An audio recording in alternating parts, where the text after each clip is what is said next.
ചോറിന് പകരം ഹെൽത്തി ആയിട്ടുള്ള റെസിപ്പിയാണ് നിങ്ങൾ അന്വേഷിക്കുന്നുണ്ടെങ്കിൽ ഇത് തീർച്ചയായും ട്രൈ ചെയ്ത് നോക്കിക്കോളൂ കേട്ടോ. എളുപ്പത്തിൽ തയ്യാറാക്കാൻ പറ്റുന്ന ഒരു ഹെൽത്തി മില്ലറ്റ് റൈസ് ആണ് ഇന്ന് നിങ്ങൾക്ക് കാണിച്ചു തരാൻ പോകുന്നത്. 3/4 കപ്പ് തിന മില്ലറ്റ് ആണ് ഞാൻ ഇവിടെ എടുത്തിരിക്കുന്നത്. ഇത് നന്നായി കഴുകിയെടുക്കുക. കഴുകിയതിനു ശേഷം 1 കപ്പ് വെള്ളം ഒഴിച്ച് 5 മണിക്കൂറെങ്കിലും റെസ്റ്റ് ചെയ്യാൻ വെക്കണം.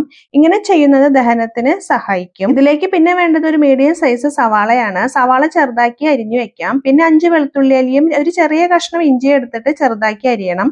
2 പച്ചമുളകും ചെറുതാക്കി അരിയണം.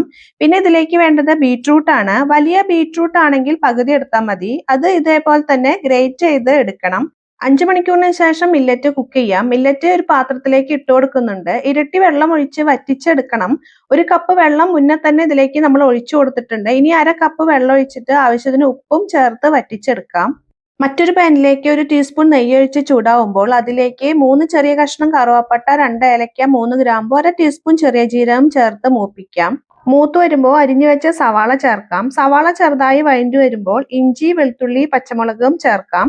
ഇതെല്ലാം ഒന്ന് വാടിയതിനു ശേഷം പിന്നെ ചേർക്കേണ്ടത് ബീറ്റ്റൂട്ട് ആണ്. ബീറ്റ്റൂട്ടിന്റെ പച്ചമണം മാറുന്നവരെ വഴറ്റണം. ബീറ്റ്റൂട്ടിന്റെ കളർ ഒന്ന് ഡാർക്ക് ആയി കഴിഞ്ഞാൽ 1 പിടി മല്ലിയില ചേർക്കണം.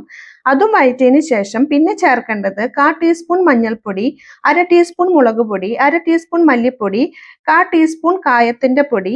ഇതെല്ലാം ചേർത്തതിനു ശേഷം മൂപ്പിച്ച് എടുക്കണം. പൊടികളെല്ലാം മൂത്തതിന് ശേഷം വേവിച്ച മില്ലറ്റ് ഇതിലേക്ക് ഇട്ട് കൊടുക്കാം. ഇട്ട് കൊടുത്തതിന് ശേഷം ഈ മസാലകളെല്ലാം മില്ലറ്റിൽ യോജിക്കുന്ന വരെ ഇളക്കി കൊടുക്കണം.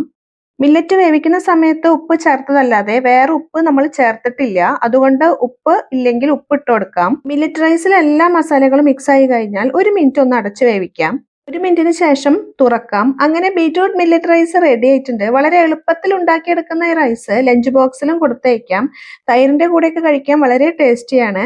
നിങ്ങൾക്ക് ഇതേപോലെ നല്ല ഹെൽത്തി റെസിപ്പി കാണണമെന്നുണ്ടെങ്കിൽ വേഗം സബ്സ്ക്രൈബ് ചെയ്തോളൂ കേട്ടോ ചാനൽ.